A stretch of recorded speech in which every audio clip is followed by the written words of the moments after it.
ಶ್ರೀಕೃಷ್ಣಾಯ ನಮಃ. ವಸುದೇವಸುತಂ ದೇವಂ ಕಂಸಚಾಣೂರಮರ್ದನಂ ದೇವಕೀ ಪರಮಾನಂದಂ ಕೃಷ್ಣಂ ವಂದೇ ಜಗದ್ಗುರುಂ. ಬ್ರಹ್ಮಸ್ಥಾನ ಸರೋಜ ಮಧ್ಯವಿಲಸಚ್ಛೀತಾಂಶು ಪೀಠಸ್ಥಿತಂ ಸ್ಫೂರ್ಜತ್ಸೂರ್ಯರುಚಿಂ ವರಾಭಯಕರಂ ಕರ್ಪೂರಕುಂದೋಜ್ವಲಂ ಶ್ವೇತಸೃಗ್ವಸನಾನುಲೇಪನಯುತಂ ವಿದ್ಯುದ್ರುಚಾ ಕಾಂತಯ ಸಂಶ್ಲಿಷ್ಟಾರ್ಧತನುಂ ಪ್ರಸನ್ನವದನಂ ವಂದೇ ಗುರುಂ ಸಾದರಂ. ಶ್ರೀ ಗುರುಭ್ಯೋ ನಮಃ. ಲಂಬೋದರಂ ಪರಮಸುಂದರಮೇಕದಂತಂ ರಕ್ತಾಂಬರಂ ತ್ರಿನಯನಂ ಪರಮಂ ಪವಿತ್ರಂ ಉದ್ಯದ್ದಿವಾಕರಕರೋಜ್ವಲಕಾಯಕಾಂತಂ ವಿಘ್ನೇಶ್ವರಂ ಸಕಲವಿಘ್ನಹರಂ ನಮಾಮಿ. ತ್ವಾಂ ದೇವ ವಿಘ್ನದಲನೇತಿ ಚ ಸುಂದರೇತಿ ಭಕ್ತಿಪ್ರಿಯೇತಿ ಸುಖದೇತಿ ಫಲಪ್ರದೇತಿ ವಿದ್ಯಾಪ್ರದೇತ್ಯಗಹರೇತಿ ಚ ಯೇ ಸ್ತುವಂತಿ ತೇಭ್ಯೋ ಗಣೇಶವರದೋ ಭವ ನಿತ್ಯಮೇವ. ಶ್ರೀ ಮಹಾಗಣಪತಯೇ ನಮಃ.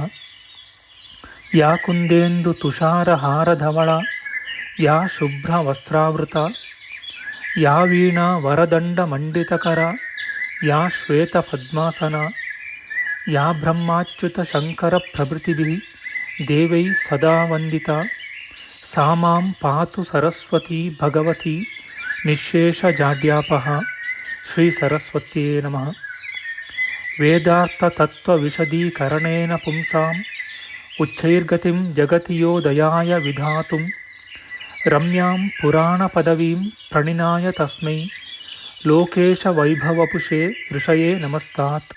ತಸ್ಮೈ ವ್ಯಾಸಾಯ ಮುನಯೇ ಸರ್ವಜ್ಞಾಯ ಮಹರ್ಷಯೇ ಪರಾಶರ್ಯಾಯ ಶಾಂತಾಯ ನಮೋ ನಾರಾಯಣಾತ್ಮನೆ. ಶ್ರೀ ವ್ಯಾಸಾಯ ನಮಃ. ನಾರಾಯಣಂ ನಮಸ್ಕೃತ್ಯ ನರಂ ಚೈವ ನರೋತ್ತಮಂ ದೇವೀಂ ಸರಸ್ವತೀಂ ವ್ಯಾಸಂ ತತೋ ಜಯಮುದೀರಯೇತ್. ಕನಕರುಚಿದುಕೂಲಃ ಕುಂಡಲೋಲ್ಲಾಸಿಗಲ್ಲಃ ಶಮಿತಭುವನಭಾರಃ ಕೋಪಿ ಲೀಲಾವತಾರಃ ತ್ರಿಭುವನಸುಖಕಾರಿ ಶೇಷಶಾಯೀ ಮುಕುಂದೋ ಪರಿಕಲಿತರಮಾಂಗೋ ಮಂಗಲಂ ನಸ್ತನೋತು. ನಮಾಮಿ ಗೋವಿಂದ ಪದಾರವಿಂದಂ ಸದೇಂದಿರಾನಂದನಮುತ್ತಮಾಡ್ಯಂ ಜಗಜ್ಜನಾನಾಂ ಹೃದಯ ಸನ್ನಿವಿಷ್ಟಂ ಮಹಾಜನೈಕಾಯನಮುತ್ತಮೋತ್ತಮಂ. ನಮಸ್ತೆ ಚಕ್ರಹಸ್ತಾಯ ಶಾರ್ङ्ಗಹಸ್ತಾಯ ತೇ ನಮಃ. ನಂದಹಸ್ತಾಯ ತೇ ವಿಷ್ಣೋ ಶಂಖಹಸ್ತಾಯ ತೇ ನಮಃ. ಓಂ ನಮೋ ವಾಸುದೇವಾಯ ನಮಃ ಸಂಕರ್ಷಣಾಯ ಚ ಪ್ರದ್ಯುಮ್ನಾಯ ನಮಸ್ತುಭ್ಯಂ ಅನಿರುದ್ಧಾಯ ತೇ ನಮಃ. ಪಾತಾಲಾದುತ್ಪತಿಷ್ಣೋರ್ಮಕರವಸತಯೋ ಯಸ್ಯ ಪುಚ್ಛಾಭಿಘಾತ ಧೂರ್ಧ್ವಂ ಬ್ರಹ್ಮಾಂಡಖಂಡ ವ್ಯತಿಕರವಿಹಿತ ವ್ಯತ್ಯಯೇ ನಾಪತಂತಿ ವಿಷ್ಣೋರ್ಮತ್ಸ್ಯಾವತಾರೇ ಸಕಲವಸುಮತಿ ಮಂಡಲಂ ವ್ಯಶ್ನುವಾನಃ ತಸ್ಯಾಸ್ಯೋದೀರಿತಾನಾಂ ಧ್ವನಿರಪಹರತಾದಶ್ರಿಯಂ ವ ಶ್ರುತೀನಾಂ. ಶ್ರೀ ಮತ್ಸ್ಯರೂಪಿ ಪರಮಾತ್ಮನೇ ನಮಃ. ಪ್ರಿಯ ಬಾಂಧವರೇ, ನಮ್ಮ ಈ ಶ್ರೀ ಲಾಲೀಕೃಷ್ಣ ಚಾನಲ್ಗೆ ಸ್ವಾಗತ. ಇಂದಿನ ವಿಡಿಯೋದಲ್ಲಿ ನಾವು ಶ್ರೀ ಮತ್ಸ್ಯ ಮಹಾಪುರಾಣದ 7ನೆಯ ಅಧ್ಯಾಯವಾದ ಆದಿಸೃಷ್ಟಿ, ಮರುತ್ತುಗಳ ಉತ್ಪತ್ತಿ, ಮದನದ್ವಾದಶಿ ವ್ರತದ ಮಹಿಮೆಯ ವಿಚಾರ ಮಾಡೋಣ. ಶ್ರೀಕೃಷ್ಣಾಯ ನಮಃ. ಋಷಿಗಳು ಕೇಳುತ್ತಾರೆ, ದ್ವಿತೀಯ ಮಕ್ಕಳಾದ ವಾಯುಗಣಗಳು ದೇವತೆಗಳ ಪ್ರೀತಿಗೆ ಪಾತ್ರರಾದುದೆಂತು? ತಮ್ಮ ಶತ್ರುಗಳಾದ ದೇವತೆಗಳೊಡನೆ ಅವರಿಗೆ ಅಷ್ಟೊಂದು ಸ್ನೇಹವು ಉಂಟಾಗಲು ಕಾರಣವೇನು? ಸೂತಮುನಿಯು ಹೇಳುತ್ತಾನೆ, ಪೂರ್ವದಲ್ಲಿ ದೇವತೆಗಳಿಗೂ ರಾಕ್ಷಸರಿಗೂ ನಡೆದ ಯುದ್ಧದಲ್ಲಿ ದೈತ್ಯ ಮಾತೆಯಾದ ದ್ವಿತೀಯ ಮಕ್ಕಳು ಮೊಮ್ಮಕ್ಕಳು ವಿಷ್ಣುವಿನಿಂದಲೂ ದೇವತೆಗಳಿಂದಲೂ ಹತರಾದರು. ಆಗ ಅವಳು ಬಹಳ ದುಃಖದಿಂದ ಕರ್ಮಾಚರಣೆಗೆ ಉತ್ತಮವಾದ ಭೂಲೋಕಕ್ಕೆ ಹೋಗಿ ಸರಸ್ವತೀ ನದಿಯ ತಟದ ಸ್ಯಮಂತ ಪಂಚಕ ಕ್ಷೇತ್ರದಲ್ಲಿ ಪತಿಯ ಆರಾಧನದಲ್ಲಿ ತೊಡಗಿ ಉಗ್ರವಾದ ತಪಸ್ಸನ್ನು ಆಚರಿಸಿದಳು. ಅವಳು ಮುನಿ ರೂಪದಿಂದ ಫಲಾಹಾರವನ್ನೇ ಮಾಡುತ್ತಾ ಚಾಂದ್ರಾಯಣ ಮುಂತಾದ ವ್ರತಗಳನ್ನು ಎಸಗಿದಳು. ದಿತಿಯು 100 ವರ್ಷಗಳು ಪೂರ್ತಿಯಾಗಿ ಮುಪ್ಪಿನಿಂದಲೂ ಪುತ್ರ ಶೋಕದಿಂದಲೂ ಪೀಡಿತಳಾಗಿ ಈ ಹಿಂದೆ ಹೇಳಿದಂತೆ ನಿಯಮದಲ್ಲಿದ್ದಳು. ಬಳಿಕ ಅವಳು ತಪಸ್ಸಿನಿಂದ ಬಳಲಿ ವಸಿಷ್ಠಾದಿ ಮಹರ್ಷಿಗಳನ್ನು ಪುತ್ರ ಶೋಕವನ್ನು ಕಳೆದು ಇಹದಲ್ಲೂ ಪರದಲ್ಲೂ ಸೌಭಾಗ್ಯ ಫಲವನ್ನು ಕೊಡತಕ್ಕ ವ್ರತವನ್ನು ನನಗೆ ಹೇಳಿರಿ ಎಂದು ಕೇಳಿದಳು. ವಸಿಷ್ಠ ಮುಖ್ಯರಾದ ಮಹರ್ಷಿಗಳು ಮದನ ದ್ವಾದಶಿ ವ್ರತವನ್ನು ಅವಳಿಗೆ ಹೇಳಿದರು. ಅದರ ಪ್ರಭಾವದಿಂದ ಅವಳ ಪುತ್ರ ಶೋಕವು ತೊಲಗಿತು. ಋಷಿಗಳು ಕೇಳುತ್ತಾರೆ, ಯಾವ ವ್ರತದಿಂದ ದಿತಿಯು 49 ಜನ ಮಕ್ಕಳನ್ನು ಪಡೆದಳೋ ಆ ಮದನ ದ್ವಾದಶಿ ವ್ರತವನ್ನು ಕೇಳಲು ಬಯಸುತ್ತೇವೆ. ಸೂತಮುನಿಯು ಹೇಳುತ್ತಾನೆ, ವಸಿಷ್ಠಾದಿಗಳು ಪೂರ್ವದಲ್ಲಿ ದಿತಿಗೆ ಹೇಳಿದ ಉತ್ತಮವಾದ ವ್ರತವನ್ನು ನನ್ನಿಂದ ವಿಸ್ತಾರವಾಗಿ ಕೇಳಿರಿ. ಚೈತ್ರ ಮಾಸದ ಶುಕ್ಲಪಕ್ಷದ ದ್ವಾದಶಿಯಲ್ಲಿ ವ್ರತನಿಷ್ಠನಾಗಿ ಬಗೆ ಬಗೆಯ ಹಣ್ಣುಗಳೊಡಗೂಡಿ ಕಬ್ಬಿನ ಜಲ್ಲೆಯಿಂದ ಅಲಂಕೃತವಾದ ಬಿಳಿಯಕ್ಕಿ ತುಂಬಿದ ತೂತು ಬಿರುಕುಗಳಿಲ್ಲದ ಕುಂಭವನ್ನು ಸ್ಥಾಪನೆ ಮಾಡಬೇಕು. ಬಿಳಿಯ ಬಟ್ಟೆಗಳೆರಡನ್ನು ಹೊದಿಸಿ ಬಿಳಿಯ ಗಂಧವನ್ನು ಅನುಲೇಪಿಸಿ ನಾನಾ ಭಕ್ಷ್ಯಗಳನ್ನು ನಿವೇದನಕ್ಕಿಟ್ಟು ಯಥಾಶಕ್ತಿ ದಕ್ಷಿಣೆಯನ್ನು ಸಮರ್ಪಿಸಬೇಕು. ಅದರ ಮೇಲೆ ಬೆಲ್ಲದೊಡನೆ ತಾಮ್ರದ ಪಾತ್ರೆಯನ್ನು ಇರಿಸಬೇಕು. ಅದರ ಮೇಲೆ ಬಾಳೆಲೆಯಲ್ಲಿ ಮನ್ಮಥನನ್ನು, ಅವನ ಎಡಗಡೆ ಸಕ್ಕರೆಯೊಡಗೂಡಿ ರತಿಯನ್ನು ಇಡಬೇಕು. ಗಂಧವನ್ನು ಧೂಪವನ್ನು ಒಪ್ಪಿಸಿ ಗಾನವನ್ನು ವಾದ್ಯವನ್ನು ಮಾಡಿಸಬೇಕು. ಅದಿಲ್ಲದಿದ್ದರೆ ಮನ್ಮಥನ ಮತ್ತು ವಿಷ್ಣುವಿನ ಕಥೆಯನ್ನು ಹೇಳಬೇಕು. ಕಾಮನ ಹೆಸರಿನಿಂದ ವಿಷ್ಣುವಿನ ಪೂಜೆಯನ್ನು ನಡೆಸಬೇಕು. ಪರಿಮಳ ಜಲದಿಂದ ಅಭಿಷೇಕ ಮಾಡಿ ಬಳಿಕ ಹೂ, ಅಕ್ಷತೆ ಮತ್ತು ಎಳ್ಳುಗಳಿಂದ ಮಧುಸೂದನನನ್ನು ಅರ್ಚಿಸಬೇಕು. ಕಾಮಾಯ ನಮಃ ಎಂದು ಪಾದಗಳನ್ನು, ಸೌಭಾಗ್ಯದಾಯ ನಮಃ ಎಂದು ಮೊಣಕಾಲುಗಳನ್ನು, ಸ್ಮರಾಯ ನಮಃ ಎಂದು ತೊಡೆಗಳನ್ನು, ಮನ್ಮಥಾಯ ನಮಃ ಎಂದು ಮಧ್ಯವನ್ನು, ಸ್ವಚ್ಛೋದರಾಯ ನಮಃ ಎಂದು ಉದರವನ್ನು, ಅನಂಗಾಯ ನಮಃ ಎಂದು ಎದೆಯನ್ನು, ಪದ್ಮಮುಖಾಯ ನಮಃ ಎಂದು ಮುಖವನ್ನು, ಪಂಚಶರಾಯ ನಮಃ ಎಂದು ಬಾಹುಗಳನ್ನು, ಸರ್ವಾತ್ಮನೇ ನಮಃ ಎಂದು ತಲೆಯನ್ನು ಪುಷ್ಪಗಳಿಂದ ಅರ್ಚಿಸಬೇಕು. ಇದು ಮನ್ಮಥ ರೂಪನಾದ ಕೇಶವನ ಅರ್ಚನೆ. ಬಳಿಕ ಪ್ರಾತಃ ಕಾಲದಲ್ಲಿ ಆ ಕುಂಭವನ್ನು ಬ್ರಾಹ್ಮಣನಿಗೆ ಸಮರ್ಪಿಸಬೇಕು. ಬ್ರಾಹ್ಮಣರಿಗೆ ಭಕ್ತಿಯಿಂದ ಭೋಜನ ಮಾಡಿಸಿ ತಾನೂ ಕೂಡ ಲವಣವನ್ನು ಸೇವಿಸದೆ ಊಟ ಮಾಡಿ ದಕ್ಷಿಣೆಯನ್ನು ಕೊಟ್ಟು ಷಡ್ಗುಣ ಪರಿಪೂರ್ಣನಾದ ಎಲ್ಲ ಪ್ರಾಣಿಗಳ ಹೃದಯದಲ್ಲೂ ಆನಂದವೆನಿಸಿಕೊಂಡು ನೆಲೆಸಿರುವ ಕಾಮರೂಪನಾದ ಶ್ರೀ ಜನಾರ್ದನನು ಪ್ರೀತನಾಗಲಿ ಎಂಬ ಮಂತ್ರವನ್ನು ಹೇಳಬೇಕು. ಈ ಕ್ರಮದಿಂದ ಪ್ರತಿಯೊಂದು ತಿಂಗಳು ವ್ರತವನ್ನು ನಡೆಸಬೇಕು. ತ್ರಯೋದಶಿಯ ದಿನ ಉಪವಾಸ ಮಾಡಿ ನಿರ್ವಿಕಾರನಾದ ಶ್ರೀ ಮಹಾವಿಷ್ಣುವನ್ನು ಅರ್ಚಿಸಬೇಕು. ದ್ವಾದಶಿಯ ದಿನ ಒಂದು ಹಣ್ಣನ್ನು ತಿಂದು ಬರಿಯ ನೆಲದ ಮೇಲೆ ಮಲಗಬೇಕು. ಬಳಿಕ 13ನೆಯ ತಿಂಗಳು ಗಟ್ಟಿ ತುಪ್ಪದಲ್ಲಿ ಹಸುವಿನ ಪ್ರತಿಮೆಯನ್ನು ಬರೆದು ಅದನ್ನು ಸಕಲ ಪರಿಕರದೊಡಗೂಡಿದ ಹಾಸಿಗೆಯನ್ನು ಮನ್ಮಥನಿಗೆ ಒಪ್ಪಿಸಬೇಕು. ಬ್ರಾಹ್ಮಣ ದಂಪತಿಗಳನ್ನು ಯಥಾಶಕ್ತಿ ವಸ್ತ್ರಾಲಂಕಾರಗಳಿಂದ ಪೂಜಿಸಿ ಸುವರ್ಣಮಯವಾದ ಕಾಮದೇವನ ಪ್ರತಿಮೆಯನ್ನು, ಚೆನ್ನಾಗಿ ಹಾಲು ಕೊಡುವ ಬಿಳಿಯ ಹಸುವನ್ನು, ಹಾಸಿಗೆಯನ್ನು, ಗಂಧಾದಿಗಳನ್ನೂ ಸಹ ಭಗವತ್ ಪ್ರೀತಿಯಾಗಲಿ ಎಂದು ದಾನ ಮಾಡಬೇಕು. ಹಸುವಿನ ತುಪ್ಪದಿಂದಲೂ ಪಾಯಸದಿಂದಲೂ ಬಿಳಿಯ ಎಳ್ಳಿನಿಂದಲೂ ಸಹ ಮನ್ಮಥನ ಹೆಸರುಗಳನ್ನು ಹೇಳುತ್ತಾ ಹೋಮ ಮಾಡಬೇಕು. ಬ್ರಾಹ್ಮಣರಿಗೆ ಊಟ ಹಾಕಬೇಕು. ದ್ರವ್ಯವನ್ನು ವೆಚ್ಚ ಮಾಡಲು ಜಿಪುಣತನವನ್ನು ತೋರಿಸಬಾರದು. ಕಬ್ಬಿನ ಜಲ್ಲೆಗಳನ್ನು ಹೂವಿನ ಮಾಲೆಗಳನ್ನು ಯಥಾಶಕ್ತಿ ದಾನ ಮಾಡಬೇಕು. ಈ ಮದನ ದ್ವಾದಶಿ ವ್ರತವನ್ನು ಈ ಹಿಂದೆ ಹೇಳಿದ ವಿಧಿಯಿಂದ ಮಾಡುವವನು ಸರ್ವ ಪಾಪಗಳಿಂದಲೂ ಮುಕ್ತನಾಗಿ ಹರಿಯ ಸಾಮ್ಯವನ್ನು ಪಡೆಯುವನು. ಈ ಲೋಕದಲ್ಲಿ ಒಳ್ಳೆಯ ಮಕ್ಕಳನ್ನು ಪಡೆದು ಸೌಭಾಗ್ಯ ಫಲವನ್ನು ಅನುಭವಿಸುವನು.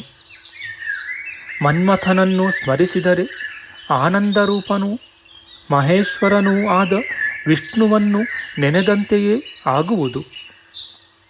ಆದುದರಿಂದ ಸುಖವನ್ನು ಬಯಸುವವನು ಈಶ್ವರನನ್ನು ಕಾಮನ ರೂಪದಿಂದ ಸ್ಮರಿಸಬೇಕು. ದಿತಿಯು ಇದನ್ನು ಕೇಳಿ ಎಲ್ಲವನ್ನೂ ಸಾಂಗವಾಗಿ ನೆರವೇರಿಸಿದಳು.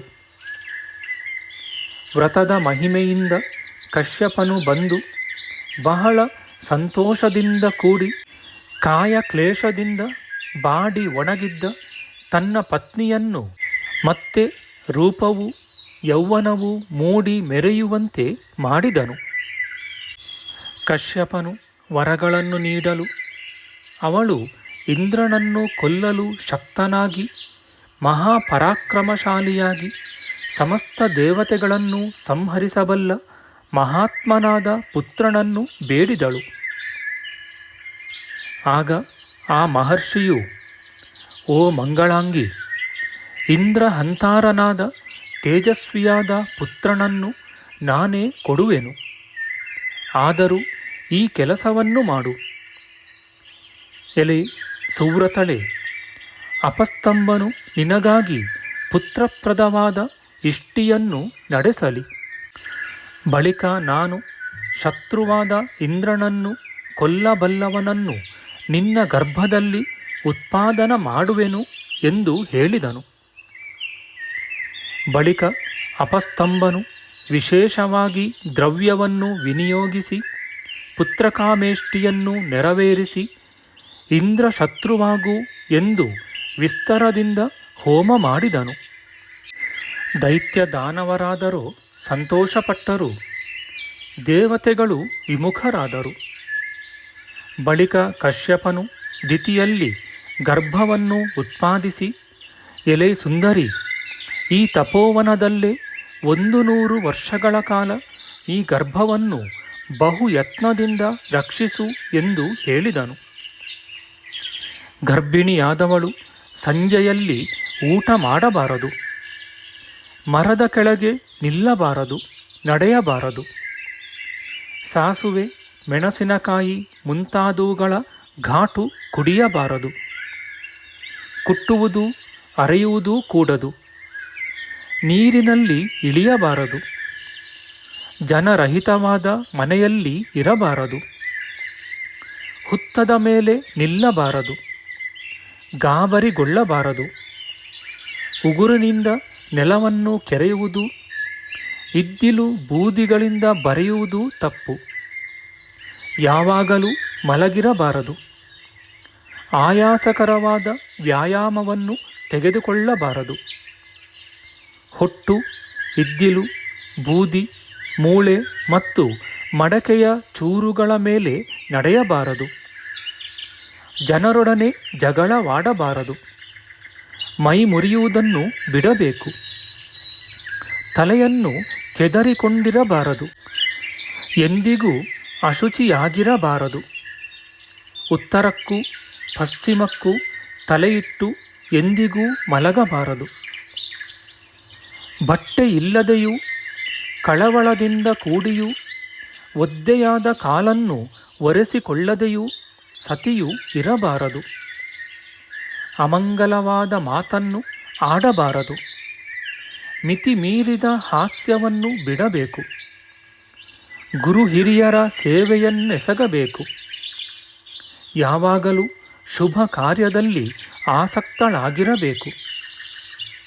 ಎಲ್ಲ ಮೂಲಿಕೆಗಳಿಂದಲೂ ಬೆರೆತ ಸುಖೋಷ್ಣವಾದ ನೀರಿನಿಂದ ಸ್ನಾನ ಮಾಡಬೇಕು. ತಕ್ಕ ರಕ್ಷಣೆಯನ್ನು ಮಾಡಿಕೊಂಡು ಉಚಿತಾಲಂಕಾರಗಳಿಂದ ಕೂಡಿ ಗೃಹದೇವತೆಯ ಪೂಜೆಯಲ್ಲಿ ನಿರತಳಾಗಿರಬೇಕು. ಯಾವಾಗಲೂ ತಿಳಿ ಮುಖದಿಂದ ಪತಿದೇವನ ಪ್ರಿಯಾಚರಣೆಯಲ್ಲಿ ಆಸಕ್ತಿಯನ್ನು ತಾಳಬೇಕು. ಉದಾರ ಸ್ವಭಾವದವಳಾಗಿ 3ನೆಯ ತಿಂಗಳ ಹುಣ್ಣಿಮೆಯಲ್ಲಿ ರಾತ್ರಿ ಭೋಜನ ವ್ರತವನ್ನು ಕೈಗೊಳ್ಳಬೇಕು. ಹೆಂಗಸು, ಅದರಲ್ಲೂ ಮುಖ್ಯವಾಗಿ ಗರ್ಭಿಣಿಯು ಇಂತಹ ನಡತೆಯುಳ್ಳವಳಾಗಿರಬೇಕು. ಈ ಬಗೆಯ ಸತಿಯಲ್ಲಿ ಜನಿಸುವ ಮಗನು ಒಳ್ಳೆಯ ಸ್ವಭಾವದವನು, ದೀರ್ಘಾಯುವೂ ಆಗುವನು. ಹಾಗಿಲ್ಲದಿದ್ದರೆ ಖಂಡಿತವಾಗಿಯೂ ಗರ್ಭಪಾತವಾಗುವುದು. ಆದುದರಿಂದ ನೀನು ಈ ರೀತಿಯಲ್ಲಿ ನಡೆದುಕೊಂಡು ಈ ಗರ್ಭವನ್ನು ಯತ್ನದಿಂದ ರಕ್ಷಿಸಿಕೋ. ನಿನಗೆ ಮಂಗಳವಾಗಲಿ. ನಾನು ಹೋಗಿ ಬರುವೆನು ಎಂದು ಕಶ್ಯಪನು ಹೇಳಲು ದಿತಿಯು ಹಾಗೆಯೇ ಆಗಲೆಂದಳು.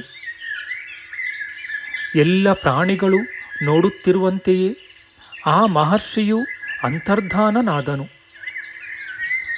ಬಳಿಕ ಅವಳು ಕಶ್ಯಪ ಮುನಿ ಹೇಳಿದ ನಿಯಮದಲ್ಲೇ ನಡೆದಳು. ಬಳಿಕ ಇಂದ್ರನೂ ಕೂಡ ಹೆದರಿಕೊಂಡು ದಿತಿಯ ಬಳಿಗೆ ಬಂದು ಅವಳ ಸೇವಾಭಿಲಾಷಿಯಾಗಿ ನಿಂತನು. ಪಾಕನೆಂಬ ರಾಕ್ಷಸನನ್ನು ಅಡಗಿಸಿದ ಅವನು ದಿತಿಯ ಲೋಪದೋಷಗಳ ಸಮಯವನ್ನೇ ಕಾಯುತ್ತಾ ಜಾಗರೂಕನಾಗಿ ಹೊರಗಡೆ ಗಂಭೀರ ಮುಖದಿಂದ ವಿನಯವಂತನಾಗಿದ್ದನು. ತನ್ನ ಮೇಲ್ಮೆಯನ್ನು ಸಾಧಿಸಲಿಚ್ಛಿಸಿದ ಅವನಿಗೆ ಅವಳಿಗೇನು ಮಾಡಬೇಕೆಂದು ಚೆನ್ನಾಗಿ ಗೊತ್ತಿದ್ದಿತು. ಬಳಿಕ 100 ವರ್ಷಗಳು ಪೂರ್ಣವಾಗುವುದಕ್ಕೆ 3 ದಿನಗಳು ಮಾತ್ರವೇ ಉಳಿದವು. ಅವಳು ತನ್ನನ್ನು ಕೃತಾರ್ಥಳೆಂದು ತಿಳಿದು ವ್ರತವು ಸಾಂಗವಾದುದಕ್ಕಾಗಿ ಮನಸ್ಸಿನಲ್ಲೇ ಆಶ್ಚರ್ಯಪಟ್ಟು ಪ್ರೀತಿಯಿಂದ ಎಲ್ಲೋ ಒಂದು ಸಾರಿ ಕಾಲುಗಳನ್ನು ತೊಳೆಯದೆ ಹಗಲು ಹೊತ್ತಿನಲ್ಲಿ ನಿದ್ರಾವಶದಿಂದ ಕೂದಲನ್ನು ಗಂಟು ಹಾಕಿಕೊಳ್ಳದೆ ಪಶ್ಚಿಮಕ್ಕೆ ತಲೆಯಿಟ್ಟು ಮಲಗಿದಳು. ಅನಂತರ ಆ ಸಮಯವು ಸಿಕ್ಕಲು ದೇವಾಧಿಪನಾದ ಇಂದ್ರನು ದಿತಿಯ ಗರ್ಭವನ್ನು ಪ್ರವೇಶಿಸಿ ತನ್ನ ವಜ್ರಾಯುಧದಿಂದ ಅದನ್ನು 7 ಪಾಲು ಮಾಡಿದನು. ಬಳಿಕ ಆ 7 ಚೂರುಗಳು ಸೂರ್ಯನಂತೆ ಪ್ರಕಾಶಿಸುವ 7 ಮಕ್ಕಳೇ ಆಗಿ ಹುಟ್ಟಿದವು. ಅಳುತ್ತಿರುವ ಆ 7 ಮಕ್ಕಳನ್ನು ಇಂದ್ರನು ತಡೆದನು. ಅವು ಮತ್ತೂ ಅಳುತ್ತಿರಲು ಅವನು ಒಂದೊಂದನ್ನು ಅವಳ ಉದರದಲ್ಲಿ ನಿಂತು 7 ಭಾಗವಾಗಿ ಕತ್ತರಿಸಿದನು. ಹೀಗೆ 49 ಪಾಲಾಗಲು ಅವು ಬಲವಾಗಿ ಅತ್ತವು. ಅಳಬೇಡಿರೆಂದು ಇಂದ್ರನು ಆ ಮಕ್ಕಳನ್ನು ಪುನಃ ಪುನಃ ತಡೆದನು. ಬಳಿಕ ಅವನು, ಇದೇನು, ಯಾವ ಧರ್ಮದ ಮಹಿಮೆಯಿಂದ ಇವು ಮತ್ತೆ ಬದುಕಿದವು ಎಂದು ಆಲೋಚಿಸಿದನು. ಧ್ಯಾನ ಬಲದಿಂದ ಮದನ ದ್ವಾದಶಿ ವ್ರತದ ಫಲವನ್ನರಿತು ಶ್ರೀಕೃಷ್ಣನ ಪೂಜೆಯಿಂದ ಹೀಗಾಯಿತು. ವಜ್ರಾಯುಧದಿಂದ ಹೊಡೆದರೂ ಅವು ಸಾಯಲಿಲ್ಲ. ಉದರದಲ್ಲಿದ್ದಾಗಲೇ ಈ ಒಂದು ಗರ್ಭವು ಹಲವು ಭಾಗವಾಯಿತು. ನನ್ನ ವಜ್ರಾಯುಧದ ಪ್ರಹಾರದಿಂದಲೂ ಕೂಡ ಅವಧ್ಯರಾದ ಕಾರಣ ಈ ಮಕ್ಕಳು ನಿಜವಾಗಿಯೂ ದೇವತೆಗಳಾಗಲಿ. ಅಳಬೇಡಿರೆಂದು ನಾನು ಹೇಳಿದರೂ ಅಳುತ್ತಲೇ ಗರ್ಭದಲ್ಲಿದ್ದ ಕಾರಣ ಅವರು ಮರುತರೆಂಬ ಹೆಸರನ್ನು ಪಡೆದು ಯಾಗಗಳಲ್ಲಿ ಹವಿರ್ಭಾಗವನ್ನು ಹೊಂದಲಿ ಎಂದು ಇಂದ್ರನು ವರವಿತ್ತನು. ದೇವರಾಜನಾದ ಇಂದ್ರನು ಬಳಿಕ ದಿತಿಯನ್ನು ಸಂತೈಸಿ ಅರ್ಥಶಾಸ್ತ್ರದಲ್ಲಿ ಮನಸ್ಸಿಟ್ಟು ನಾನು ಈ ದುಷ್ಕಾರ್ಯವನ್ನೆಸಗಿದೆನು, ಕ್ಷಮಿಸು ಎಂದು ಬೇಡಿಕೊಂಡನು. ಇಂದ್ರನು ಮರುದ್ಗಣವನ್ನು ದೇವತೆಗಳಿಗೆ ಸಮಾನವಾಗಿ ಮಾಡಿ ದಿತಿಯನ್ನು ಅವಳ ಮಕ್ಕಳೊಡನೆ ವಿಮಾನದಲ್ಲಿ ಕುಳ್ಳಿರಿಸಿ ಸ್ವರ್ಗಕ್ಕೆ ಕರೆದೊಯ್ದನು. ಎಲೆ ಬ್ರಾಹ್ಮಣರೇ, ಬಳಿಕ ಆ ಮರುತ್ತುಗಳು ಯಜ್ಞ ಭಾಗಾರ್ಹರಾದರು. ಅವರು ರಾಕ್ಷಸರೊಡನೆ ಸಮಾನತೆಯನ್ನು ಪಡೆಯಲಿಲ್ಲ. ಆದುದರಿಂದಲೇ ಅವರು ದೇವವಲ್ಲಭರೆನಿಸಿಕೊಂಡರು. ಇತಿ ಶ್ರೀ ಮಾತ್ಸ್ಯೆ ಮಹಾಪುರಾಣೆ ಆದಿಸರ್ಗೆ ಮರುದುತ್ಪತ್ತೌ ಮದನದ್ವಾದಶೀ ವ್ರತಂ ನಾಮ ಸಪ್ತಮೋಧ್ಯಾಯ. ಶ್ರೀಕೃಷ್ಣಾರ್ಪಣಮಸ್ತು. ನಮ್ಮ ಮುಂದಿನ ವಿಡಿಯೋದಲ್ಲಿ ನಾವು ಶ್ರೀ ಮತ್ಸ್ಯ ಮಹಾಪುರಾಣದ 8ನೆಯ ಅಧ್ಯಾಯವಾದ ಪೃಥುಚಕ್ರವರ್ತಿಯ ಆಧಿಪತ್ಯ ವರ್ಣನೆ, ಸ್ಥಾವರ ಜಂಗಮಗಳ ವಿವಿಧ ವರ್ಗಗಳಿಗೆ ಅಧೀಶ್ವರರನ್ನು ಗೊತ್ತು ಮಾಡಿದುದು ಎಂಬ ವಿಚಾರ ಮಾಡೋಣ. ಆಧ್ಯಾತ್ಮಿಕ ಚರ್ಚೆ ಮತ್ತು ವಿಚಾರ ವಿನಿಮಯಕ್ಕಾಗಿ ಶುರು ಮಾಡಿದ ಈ ಚಾನಲ್ನಲ್ಲಿ ನಾವು ಅಪ್ಲೋಡ್ ಮಾಡುವ ಎಲ್ಲ ವಿಡಿಯೋಗಳನ್ನು ಸಂಪೂರ್ಣವಾಗಿ ನೋಡಿ ನಿಮ್ಮ ಸಲಹೆಗಳನ್ನು ಕಮೆಂಟ್ ಬಾಕ್ಸ್ನಲ್ಲಿ ಬರೆಯಿರಿ. ದಯವಿಟ್ಟು ಈ ಚಾನಲ್ಗೆ ಸಬ್ಸ್ಕ್ರೈಬ್ ಮಾಡಿ ಹಾಗೂ ಬೆಲ್ ಬಟನ್ ಒತ್ತಿ ನಾವು ಹಾಕುವ ಎಲ್ಲ ವಿಡಿಯೋಗಳನ್ನು ನೋಡಿ ಪ್ರೋತ್ಸಾಹಿಸಿ. ಕೃಷ್ಣಂ ನಾರಾಯಣಂ ವಂದೇ ಕೃಷ್ಣಂ ವಂದೇ ವ್ರಜಪ್ರಿಯಂ ಕೃಷ್ಣಂ ದ್ವೈಪಾಯನಂ ವಂದೇ ಕೃಷ್ಣಂ ವಂದೇ ಪೃಥಾಸುತಂ. ಶ್ರೀಕೃಷ್ಣಾಯ ನಮಃ.